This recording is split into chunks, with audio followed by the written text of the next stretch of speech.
But it's awesome to have everybody here. Rex asked me to come today. We're going to do only about 10 or 15 minutes of slides here, walk you through just a little bit about me, about Chime, and then focus really in on some of the initiatives that have been pretty high profile recently about getting COVID payments to our members as fast as possible. So thanks, Rex, for everything you do for this fintech community and for having us today. Just a quick background on me. I'm the SVP of product at Chime. I was fortunate enough to join Chime just over 3 years ago, back when it was about a 25-person company serving tens of thousands of actives a month. Definitely can't take credit for finding some of that early product market fit. A lot of that groundwork had been in place, but I've had just the experience of my career, more deeply understanding who our customers are, how many of them there are, and how to build roadmaps and products to meet their needs. It's definitely been the most formative and exciting 3 years of my career. I built a team of 35 product managers, designers, and researchers that will probably double this year. Kind of divided into 6 areas of our member experience, between everything from like our core checking and savings account, some work we're doing on credit building products, through to teams that help with member services, risk, and more operational parts of our business. It's an amazing team and definitely my proudest accomplishment at Chime. I've had 2 kind of other formative roles prior to Chime. I was a product director at Groupon for 3.5 years. By the end of it, I was leading mobile product development globally, back when you sort of had separate teams for mobile. My first couple of years at Groupon, I built a new business for them called Groupon Coupons. It was a direct competitor to Retail Me Not, and think to this day, one of their biggest sources of sort of profit and growth in the business. And prior to that, had founded a company called Boomerang that was in the ad tech space, not the really awesome Gmail plugin. And that was acquired by Groupon to start that Retail Me Not competitor. So I feel pretty fortunate over the last decade to have had product leadership roles at companies at very different stages of their life cycle. And Chime is very much a sweet spot for me. It's my first experience of hyper growth. Groupon had gone through that a couple of years before I joined. And having those kind of tailwinds in the business is just so fun. So highly recommend. So let's dive into Chime. For those of you who don't know, Chime is, I think, generally considered the largest and fastest growing player in what's called the challenger banking space. So like a big bank, we offer access to FDIC insured checking and savings accounts that come with a debit card. As Rex mentioned, we announced recently we opened 8 million accounts. So we're banking a serious portion of working age Americans. People always want to know how we make our money. It's almost entirely from debit card interchange. So when members use their Chime card to buy coffee at a coffee shop or food at a grocery store, we'll earn a percentage point plus of that in interchange revenue. I think Chime was really one of the first companies to prove that if you were very strategic about your cost structure, you could make that a very profitable business that's really aligned with your members. We're not charging fees. We're not hoping that they overdraft. We'll talk more about that. We just want people to love our product and use it every day. And are very fortunate to have that as our revenue model. And we just crossed 300 employees, I think, last week, mostly in San Francisco, some in Chicago as well. That's kind of our second office headquarters. So a little bit of primer on Chime. I think it's helpful context to share, who we're going after and why we've been so successful at acquiring customers. We are laser focused on the 120 million Americans who live paycheck to paycheck. That's about 78% of working age Americans. If you ask them, how often do you need your next paycheck to make ends meet? They will say sometimes, often, or always. And what we've found is that leads to a very predictable and very acute set of challenges in their financial life that existing products don't well serve. First of all, you run out of money before your paycheck arrives. And sometimes it's a little tough to put food on the table or gas in the car. As part of that, you're paying hefty bank fees, usually overdraft, to the tune of $300 to $400 a year. It's a very expensive form of effectively lending in the United States, to this audience. So we've purpose-built a handful of features around, if not solving, helping ease some of the pain associated with that. We give members early access to their paycheck. We help them overdraft fee-free up to a responsible amount. We never charge hidden fees.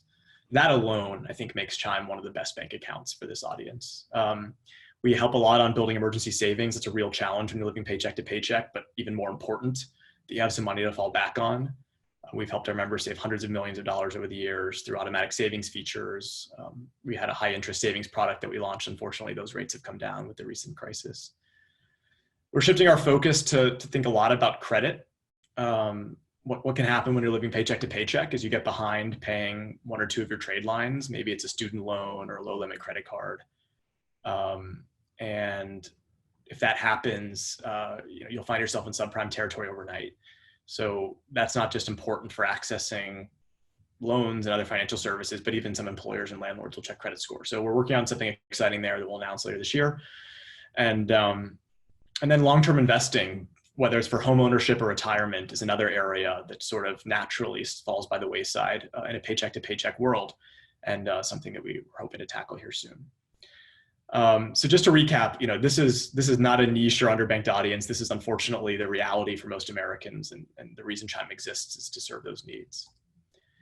And as a result of our sort of laser focus on that, we've been rewarded with, I think, pretty unprecedented levels of member engagement and satisfaction. We are one of the top 5 most downloaded bank apps in the US and have been for a couple quarters now.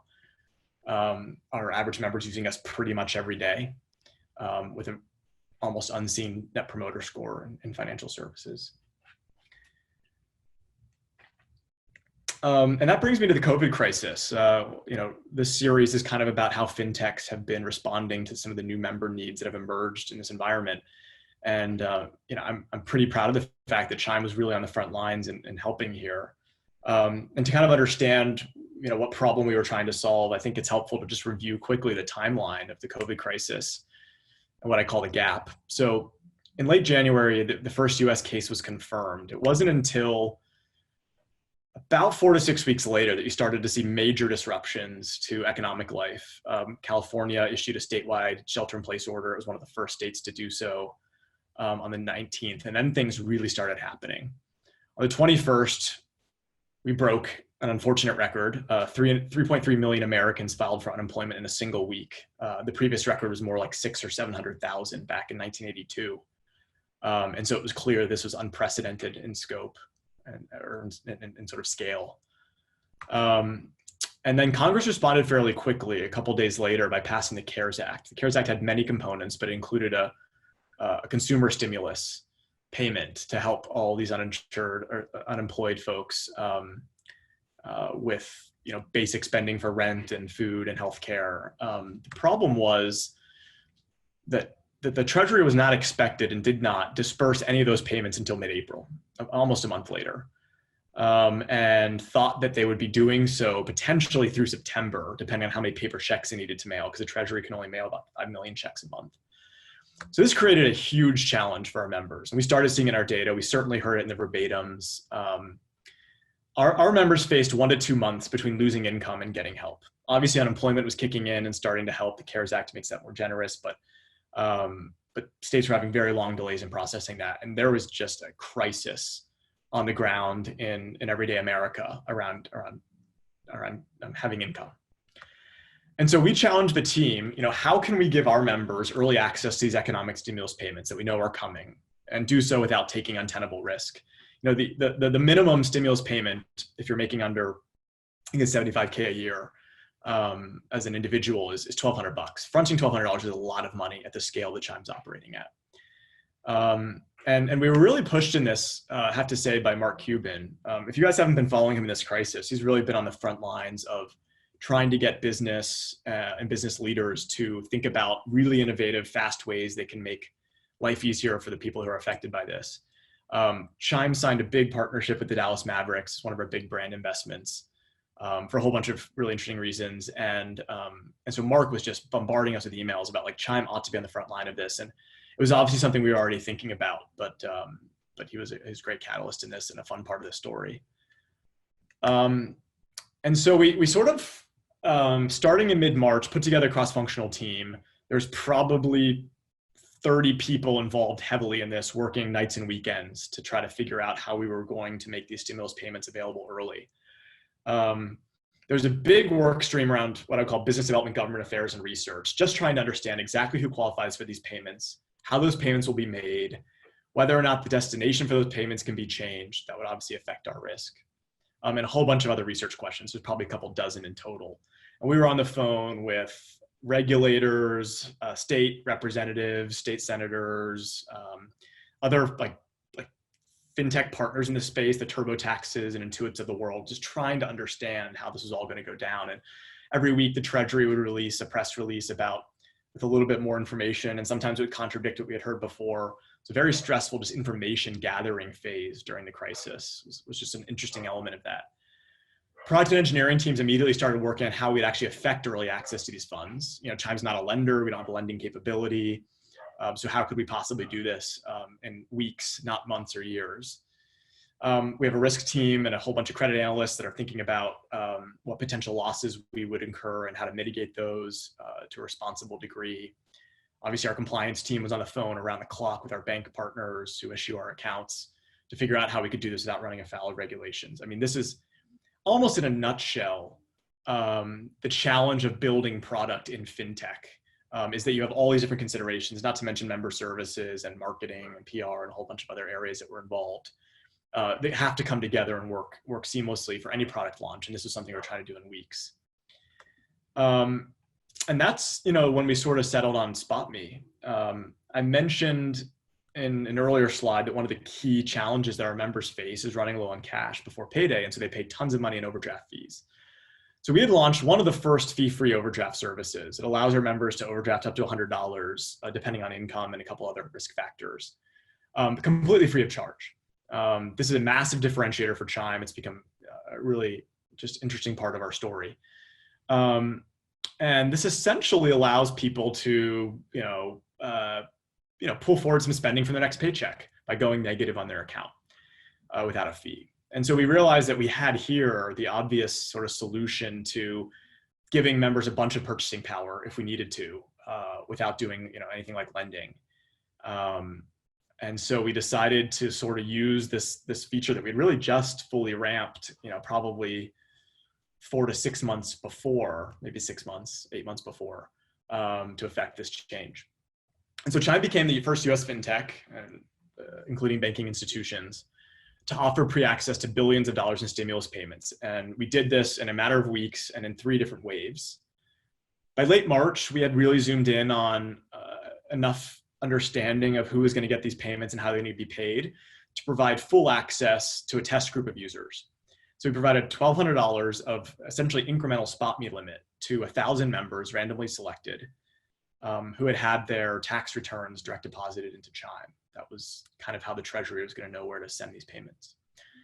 And we were, this is our MVP essentially, and we were watching really closely about how this money was used. We found a whole bunch of interesting things. The vast majority of people turned on some access to this spending. SpotMe is like a slider where you can select what your limit is. But many people weren't choosing the full amount. They didn't need $1,200 for the next couple of weeks. They just needed a couple $100. So that combined with a whole bunch of risk analytics that we did on this kind of spending and user behavior gave us confidence to go ahead and provide the same pre-access to another 100,000 members a week later at $200. At this point, there's still substantial risk. I mean, you can do the math. I think that's $20 million at risk. But meaningful investment in our members. And then about a week after that, we got the first advance notice from Treasury that payments were coming, and the payments were scheduled to be released on April 15th. And we, in a single day, released a day or two, released well over $1 billion in first wave stimulus payments, 5 days before posting date and well before any other bank in America, that we know of made these funds available to members. And so I just want to talk a little bit about the impact that some of this had on our membership. By far the best part of my job, both with this project and everything else that we work on, is the member feedback. At the scale we're operating at and all the channels that we have between social and NPS surveys and inbound member feedback, we're sort of inundated with member sentiment all day long. And I think Chime does a better job than any company I've ever worked at streaming as much of that into Slack for the whole company to see as possible. And we have one channel in particular where we post, the really good stuff or the really bad stuff to just draw attention. And it was an overwhelming number, hundreds, if not thousands, of stories about how getting access to these payments 3 weeks earlier, in some cases even 5 days early, was like literally life-changing for people. And it's part of the reason I joined Chime. I didn't totally understand the product or the audience or the size of the addressable market we were dealing with, but I just continually saw an emotional connection to a fintech product that I didn't think was possible for financial institutions to have. And we certainly saw that in droves from members. This was really picked up by the media as an example of the disruptive potential of fintech, and frankly, how bank-like, how big banks could do more to potentially help people in a crisis time like this. That was really exciting and just helped amplify, I think, the message that all of us who love fintech care a lot about, which is there's so much potential here if we can move quickly and and really focus on serving member needs. Oh yeah, and the compliance team said that I had to cross off digital bank. We are not a bank. We partner with banks to offer these accounts. We broke our daily enrollment records for days on end. On Main Street America, when everyone is all of a sudden struggling and waiting weeks or months for government payments, and all of a sudden a bank account comes along and provides early access, word travels. And this was entirely driven by increases in referrals and word of mouth, not paid spend. And the numbers were just staggering. It was a really, really cool response to see and sort of validation of the team's work. All right, and I'll just close here. I think we're almost at 15 minutes with just a couple takeaways from this experience that are maybe applicable more broadly. The first is specific here, and I just want to give credit where credit's due. The Treasury actually proved quite capable at dispersing these funds, and we saw from our own data that these stimulus payments work at helping people make really important payments, whether it's rent or food or gas, healthcare, et cetera. When the CARES Act was first passed in mid to late March, the Treasury was saying that by mid-April they would start to make payments, and many people in the space didn't think that was quite possible to make direct payments to that many people that quickly. At this point, 6 weeks later, I think almost over 100 million of these payments have been made between electronic deposits and mailed checks. The government's also moving now to prepaid disbursement cards to accelerate the rest here. And I think they'll probably get most of these out in May. So credit where that's due to the Treasury. One of the things that we really learned in this process was when a crisis hits pull up, there was resistance early on, for myself included, in trying to figure out a way to advance large amounts of money to massive amounts of people. And we're on a roll with a bunch of our sort of half OKRs, making steady progress. It's extremely disruptive to pull up these teams and reprioritize. But man, we're so glad we did. And we've now expanded that across the whole business, just trying to think about the ways that COVID is sort of changing member needs, what new member needs arise, and how in our product marketing and otherwise we can sort of start to address those has been just an invaluable exercise, and something I'll take away from this as a powerful lesson. Authentic deadlines can be extremely simplifying and motivating. This is a constant challenge in product development, but when it's not a product manager yelling about this, but like members who are having trouble making ends meet, and a small window of opportunity to have real impact.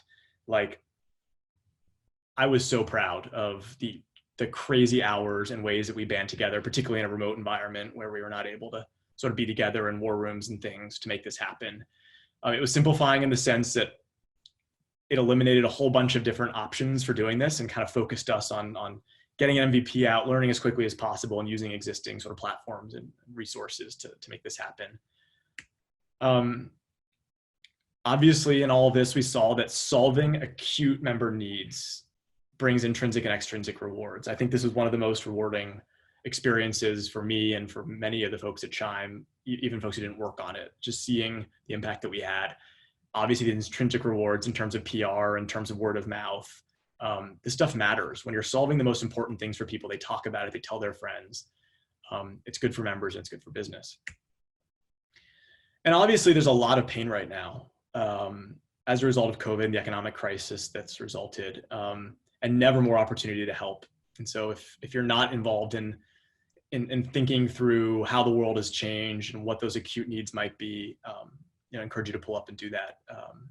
We feel like there's never been a better time for us to live our mission around helping our members with their financial health and peace of mind.